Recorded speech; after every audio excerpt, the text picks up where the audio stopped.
बाळा, तुझं भाग्योदय आता फिक्स आहे, तू घाबरू नकोस. अरे 50 लोकांना 2 हाताने मारू शकत नाही, पण हे 2 हात जोडून आपण करोडो लोकांची मने जिंकू शकतो.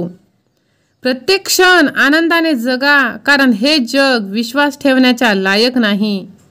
दुसऱ्याकडून आनंद मिळेल याची अपेक्षा तुम्ही सोडून द्या.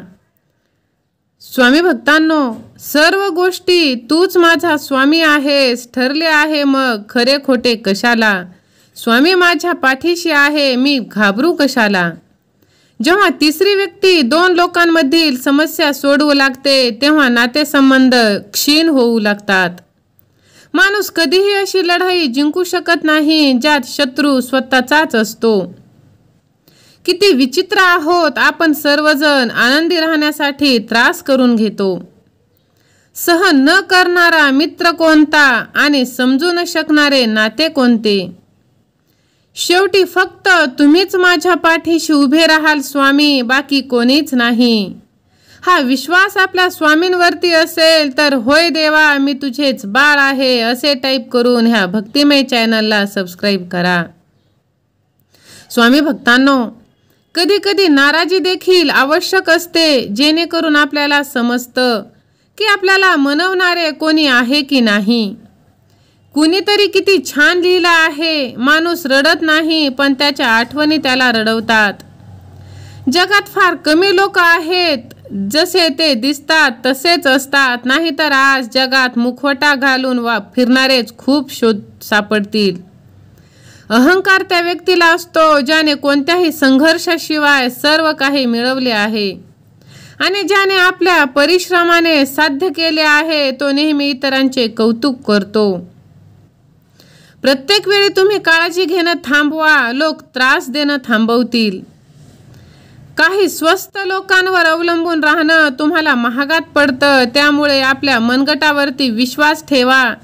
आपल्या बुद्धीच्या आणि कर्माच्या जोरावरती तुम्हाला अशक्य ते सुद्धा प्राप्त होतील, कारण स्वामी माऊली साक्षात या ब्रह्मांडाची शक्ती तुमच्या पाठीशी आहे. सहमत असाल तर अशक्य ही शक्य करतील स्वामी असे टाईप करा.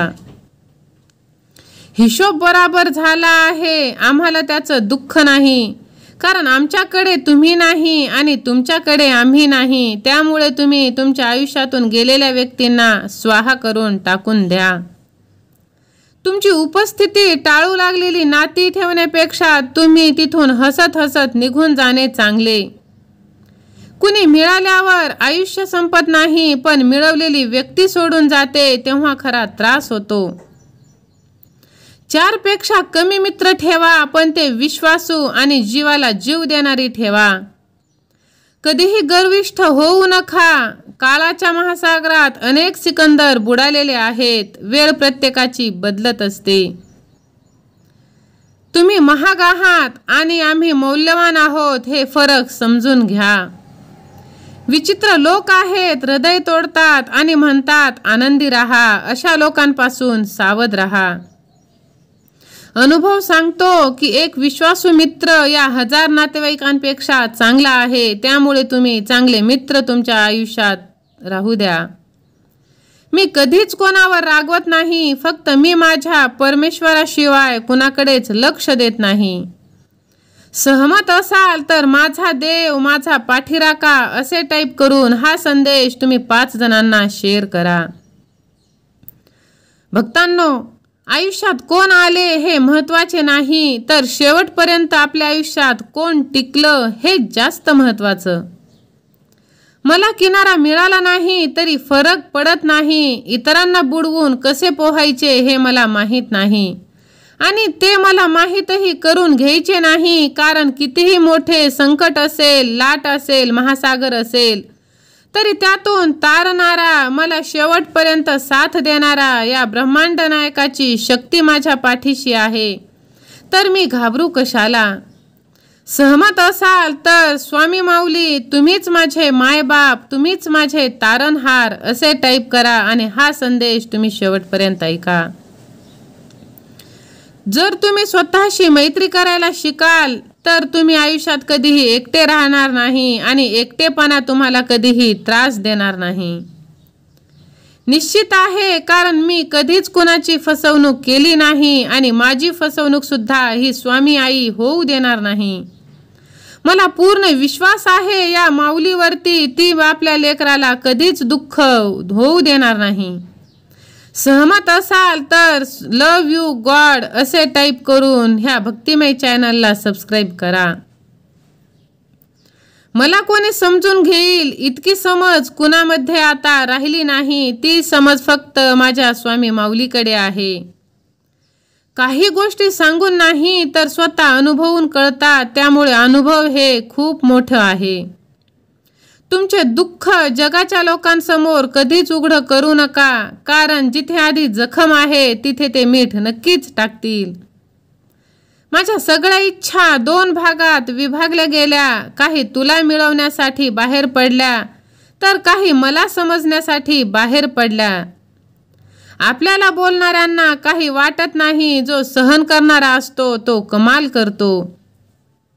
आयुष्य क्षणोक्षणी वाळूसारखे आवडत असते. आपण मोठे होतो तसा आपला भ्रम असतो. जे होतं ते चांगल्यासाठीच होतं असा विचार करून नेहमी आनंदी राहा. आजचा वाईट काळ नक्कीच उद्या सुखात आनंदात बदलणार आहे, कारण वेळ ही प्रत्येकाची बदलत असते. प्रेम जर पक्क असेल तर कितीही मारामारी झाली तरी ते नातं कधीच तुटत नाही, आणि जर असे नसेल तर स्वतःचेही परखे होतात. जे शिल्लक आहे ते चांगलं आहे, जे नंतर होणार आहे ते सर्वोत्तम होणार आहे.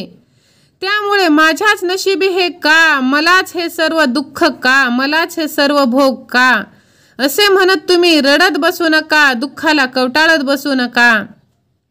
जे होत आहे ते चांगलं होत आहे असे समजून तुम्ही पुढे चला. नक्कीच तुमच्या आयुष्यात सुखाची बहार येणार आहे. जे होतं ते चांगल्यासाठीच होतं असा विचार करून नेहमी तुम्ही आनंदी समाधानी सुखी राहायला पाहिजे. तुमची बालिश कृती तुम्हाला जिवंत ठेवते, नाहीतर म्हातारपण हे शहाणपणाचे दुसरं नाव आहे. म्हणून आयुष्याचा आनंद भरभरून घ्या. आनंदी राहण्यासाठी एकच तत्व आहे, कोणाकडूनही अपेक्षा करू नका. ती नाती खूप कमकुवत असतात, जी कोणाच्याही सांगण्यावरून लगेच तुटतात आणि लगेच कोमेजून कोलमडतात. त्यामुळे तुम्ही दुसऱ्यांच्या बोलण्यावर लक्ष देऊ नका. नकारात्मकता हा इतका भयंकर रोग आहे की जो जिवंत माणसालाही मृत करतो. त्यामुळे नकारात्मक विचार करणे बंद करा आणि नेहमी सकारात्मक पॉझिटिव्ह विचार चालू ठेवा. त्यासाठी लगेच ह्या भक्तिमय चॅनलला, पॉझिटिव्ह एनर्जेटिक चॅनलला सबस्क्राईब करा. स्वामी सेवा आणि मी असे टाईप करा. हा संदेश ज्यांना याची गरज आहे त्यांना शेअर करा. जिथे स्वामी चरण तिथे न्यून काय असे टाईप करून हा भक्तिमय चॅनल तुम्ही सबस्क्राईब करा. धन्यवाद.